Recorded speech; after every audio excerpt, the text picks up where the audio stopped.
Football মাঠের সবুজ গালিচায় যেন এক রূপকথার জন্ম হয়। তাদের কেন্দ্রতে থাকেন কিছু কিংবদন্তি। তাদের প্রতিটি গোল, প্রতিটি মুহূর্ত হয়ে ওঠে ইতিহাসের অংশ।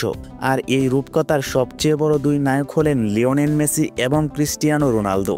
গত এক দশকেরও বেশি সময় ধরে এই দুই মহাতারকার প্রতিদ্বন্দ্বিতা ফুটবল বিশ্বকে দিয়েছে অগণিত স্মরণীয় মুহূর্ত।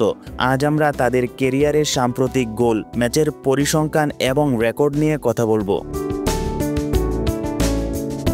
প্রথমেই ক্রিস্টিয়ানো রোনালদোর কথাই বলি। এই পর্তুগিজ সুপারস্টার আধুনিক ফুটবলের সবচেয়ে ধারাবাহিক গোলদাতাদের একজন।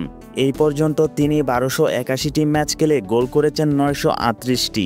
এই বিশাল গোল সংখ্যায় তাকে ফুটবল ইতিহাসে অফিসিয়ালি সর্বোচ্চ গোলদাতাদের শীর্ষে রেখেছে। তবে এর মধ্যে 165টি পেনাল্টি গোল। পেনাল্টি বাদ দিলে ওপেন প্লে থেকে রোনালদোর গোল সংখ্যা দাঁড়ায় 763টি। এবার আসি আর্জেন্টাইন কিংবদন্তি লিওনেল মেসির কথায়। মেসি খেলেছেন 1114টি ম্যাচ এবং গোল করেছেন 874টি। মোট গোলের দিক থেকে তিনি রোনালদোর চেয়ে কিছুটা পিছিয়ে রয়েছেন।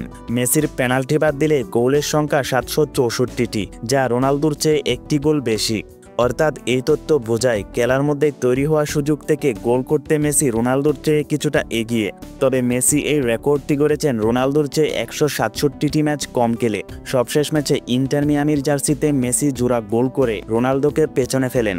38 বছর বয়সেও তার এই দুর্দান্ত পারফরম্যান্স ভক্তদের আবারও মুগ্ধ করেছে এবং মেসি প্রমাণ করেছেন তার জাদু এখনও ফুরিয়ে যায়নি। মেসির এই কৃতিত্ব বিশ্ব মিডিয়াতেও শিরোনাম হয়েছিল।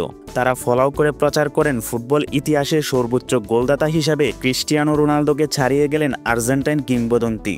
তবে গোলের সংখ্যা বাদ দিয়ে এই দুই কিংবদন্তিকে বিচার করা অন্যায় হবে। রোনালদো তার শারীরিক সক্ষমতা, শক্তিশালী শট এবং পেনাল্টির দক্ষতার জন্য বিখ্যাত। অপরদিকে মেসি তার ড্রিবলিং, নিখুঁত ফ্রি কিক, প্লেমেকিংয়ে গোল করা এবং গোল করানোর দক্ষতায় হয়ে ওঠেন ম্যাজিশিয়ান। তবে শর্ত হলো ফুটবল ভক্তদের কাছে মেসি, রোনালদো দুইজনই অমর কিংবদন্তি। সংখ্যার হিসাব হয়তো সময়ের সাথে পাল্টে যাবে, কিন্তু ফুটবল মাঠে তাদের রেখে যাওয়া জাদু বেঁচে থাকবে চিরকাল।